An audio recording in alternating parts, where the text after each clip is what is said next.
My name is Coach Micheal Burt, and I have a very basic premise.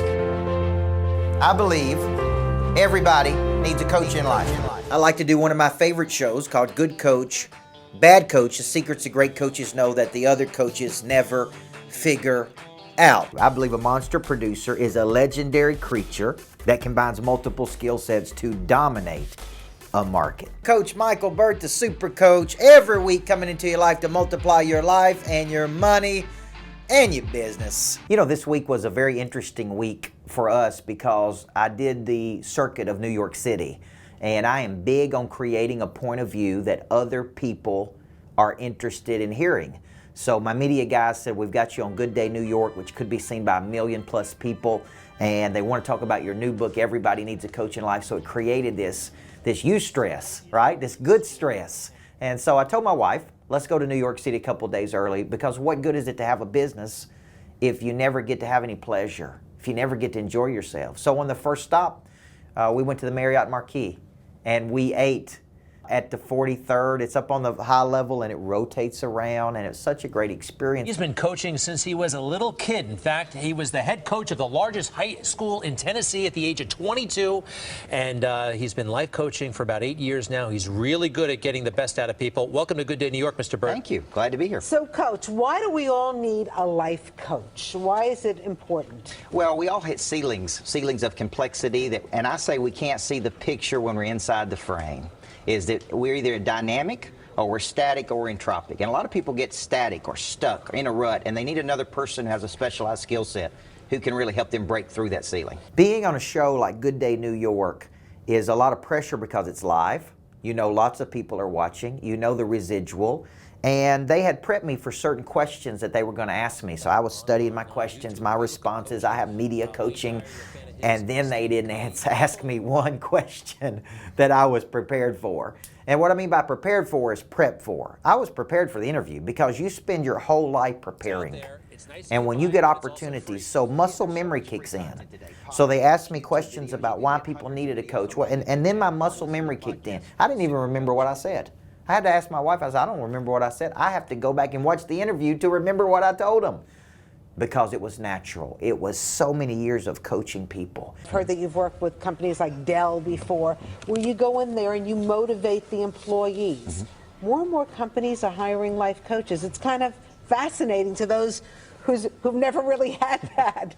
Why do they do that? Well, I want you to think of potential as just kinetic energy that's stored until utilized. Lots of people have more potential, but they don't know how to reach that potential. And Greg said it right. We have coaches as kids, so we're in a dynamic state. But once we become adults, we get into a boring state. We just do the same things over and over. And there's a person who can come into your life who can get lots more out of you. And I had to pivot fast. Imagine being on a show that millions of people watch and not having something to say. This is why in our coaching program we say having something to say is just as valuable as having somebody to say it to. So I got on that stage, and man, they asked questions, and I came right back like a pro because I've been practicing my whole life to be on a stage like that. Other than the book, what would you recommend? They're listening now. What's your advice? Well, I think an enlightened person realizes that they do need another person in their life. We will always contract and retreat left to our own devices. That's why we have personal trainers. That's why you're seeing billions have their own life coach there, because they know that another person can help them elevate their career and their life. So you're going to see more and more people get coaches. It's a billion-dollar industry today, and it's going to continue to grow. And so it was incredibly gratifying to know that I thought I nailed it in a lot of ways. There were things I could do better. There were things that I thought I didn't do very well. I didn't have a call to action. I didn't pivot more to business coaching versus life coaching. So there were 2 or 3 things I could have done much better, but you don't know that until you get on the stage. All right, Coach, give us a tangible idea that we can all work on today. Well, I think when you think about taking action, there's something in your life you're sitting on the fence on. And you've been sitting on the fence for a while. But when you think about taking high-value activity toward that, I start with the dominant focus, which is something you would like to move toward in the future, and then work backward. If I can just get you doing 3 things a day toward that dominant focus, that's 3 a day, 5 days a week, 15 a week. That's 60 a month. You will manifest what you see if you take small action with a long obedience in the same direction. 3 steps a day. Just simple steps that you will take. Interesting. Last week, a person, was talking to our sales team, and he said, I'm not sure I can sign up for a coaching program when there's a few mistakes in Coach Burt's new book. And I just thought, man, it's so majoring in the minors. And I said, have you written a book? Have you got a bestseller? You can't criticize people if you're not in the arena. We're going to New York City. I got in the arena. And sure, I could have done things better, but the first step is making it to the big city. Tell us a little bit about your journey. How did you get to this point? Well, I started coaching very, very early in life. I found my voice at 15. I was coaching at 18. I was a big head coach at 22. And I was studying business concepts. I was going over to the business world and pulling concepts like the 7 Habits of Highly Effective People and Principles of Good to Great. And I was bringing those over and teaching my players. And so the more we won, the more people said, will you come speak to my team? Will you work with my company? Because we had our own little greatness factory. As we were putting people into that greatness factory and pumping them out as confident young women that could go do anything in the world. And companies want that. They want their people to, they want their company to be their own greatness factory. You know, some of the questions they asked me on Good Day New York was, is this a trend? You know, this life coach in the business world. And they actually showed a clip of Billions, which is a very popular Showtime show, one of my favorite shows. And they have a performance coach named Wendy Rhodes on the show Billions that helps these hedge fund managers keep their mind right, keep their life going. So they asked me about this trend. Why were companies doing this? What does a good coach do? Why do we need a coach? What is potential? You know, where is this going in the future? Let's put that book cover up again. Everybody needs a coach in life. Isn't it time you found yours? You can buy the book. And also, Michael, I think you'll back me up on this. If you don't have a life coach at work, there is some great stuff online on YouTube. If you look up coaching, Wayne Dyer, you're a fan of his, Stephen Covey, people like that. That stuff is out there. It's nice if you buy it, but it's also free. Yeah, there's so much free content today. Podcasts, YouTube videos. You could get hundreds of videos on my YouTube channel or listen to podcasts Super Coach. And so you That's your podcast? My podcast is Super Coach. So you could start the process of getting a coach long before you actually spend the money to get a coach, right? So take advantage of it. So I try to be an expert and say this is a billion-dollar industry. It's going to be growing because coaches are specialists at activating potential, structure, system, process, mind shifts.